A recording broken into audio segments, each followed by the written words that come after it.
How did Philippines gain its independence from Spain in 1898? In 1898, the Philippines gained its independence from Spain. It was one of the first countries in Asia to gain its independence. And it is also considered as one of the oldest democracies in Asia. The Philippines was a Spanish colony for nearly 300 years. The Spanish were initially welcomed by local leaders because they brought Catholicism and advanced technology to the country. However, they became corrupt. As their power grew, they started abusing their power and taking over land to build haciendas, estates. The indigenous people who lived on these lands had no say in this matter and were forced into slavery or left without any means of support. Eventually, these abuses led to a revolution that ended with Spain being defeated in 1898 by Filipino revolutionaries led by Emilio Aguinaldo. He was the first president of the First Philippine Republic, which later became a part of the United States. The Filipino insurgents revolted against the Spanish colonialists. They wanted to gain independence from Spain and worked their way up the ladder of influence, fighting battles against Spanish troops until they finally defeated them in 1898. The Philippines was controlled by the United States from 1898 to 1946. The United States first leased the Philippines from Spain, and then bought it from Spain after the latter lost its control over Asia. The United States would buy the Philippines from Spain at the Treaty of Paris. The Philippine-American War broke out in 1899 and continued until 1902, when peace was finally achieved with a treaty on terms dictated by the United States. By 1907, U.S. military commissioners had been appointed to govern Manila and its environs, which led in 1908 to the establishment of a local government system of 12 provinces. And in 1913, the U.S. granted self-government to the Philippine Islands with Manila as its capital, under the supervision of 4 commissioners appointed by Washington and removable at will by the President of the United States. The first decade was quite turbulent with an unsuccessful general strike led by General Antonio Luna against the American colonial government in 1916. Followed by attacks on Americans and the imposition of martial law in 1917. The U.S. Congress passed the Hair Hawes Cutting Act in 1922, which provided for a weak legislature composed of appointed senators, and a popularly elected House of Representatives, who would serve staggered 4-year terms.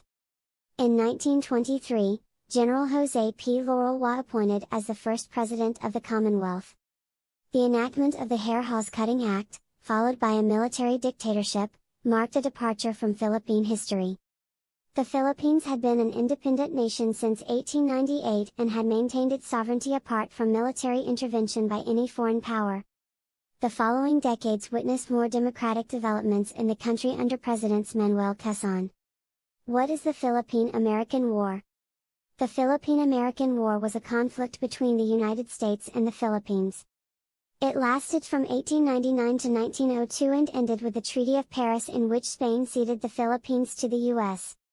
The Philippine-American War is often referred to as the war that made America, because it laid down many of the foundations for American economic, social, and political development in the 20th century. The Philippine-American War was the first major conflict of the United States in which it deployed military forces outside its borders. As a result, this war is often referred to as the war that made America. The Philippines was an American colony since 1898. In order to defend its position in the Pacific, the United States had to expand its sphere of influence and gain control over the islands. The Treaty of Paris, which ended the Spanish-American War in 1898, was very favorable for the United States. It also extended U.S. citizenship to all Filipinos and gave them rights to self-government and independence in 10 years' time. This treaty encouraged Filipino nationalists like Emilio Aguinaldo to look towards independence. The Philippines, unlike many other colonies, maintained a distinctly independent position for many decades despite the U.S. imperialist pursuits in the region. The Treaty of Paris was signed on December 10, 1898 to end the Spanish-American War between Spain and the United States. In this treaty, Spain agreed to give up all claims in Cuba, Puerto Rico and with authorization from Congress, in the Virgin Islands. What are the U.S. imperialist pursuits in the region? The U.S. imperialist pursuits include but are not limited to military occupation, interventionism and expansionism in Latin America and South Asia, as well as a major player in international business with its economic control over developing countries throughout the world. The end of the Philippine-American War. The Philippine-American War was a conflict between the United States and the Philippines. The war has been considered as one of the bloodiest in American history.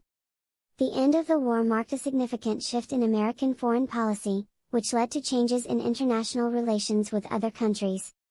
The war was one of the most brutal in United States history. Over 4 years, an estimated 200,000 people died and over 800,000 people were wounded. The war started after an uprising against American colonial rule in the Philippines, which was led by Emilio Aguinaldo. After seizing control of Manila on May 1, 1898, by June 30 of that year, the Americans had captured Aguinaldo, who would later be exiled to Hong Kong. America quickly defeated the Spanish colonial forces and gained control of Cuba, Puerto Rico, Guam, and the Philippines in 1898. After its victory over Spain with help from American troops in 1898, it took only 6 weeks for America to take complete control of the islands. The war, which is also known as the Spanish-American War, took place in 1898 and ended without a peace treaty. It was fought in Cuba, Puerto Rico, Guam, the Philippines, and other places. The war was fought for the following reasons. 1. To gain the Philippines from Spain.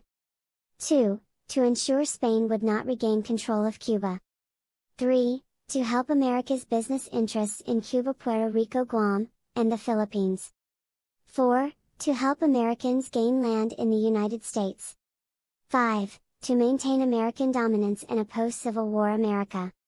6. To defend American interests in Asia.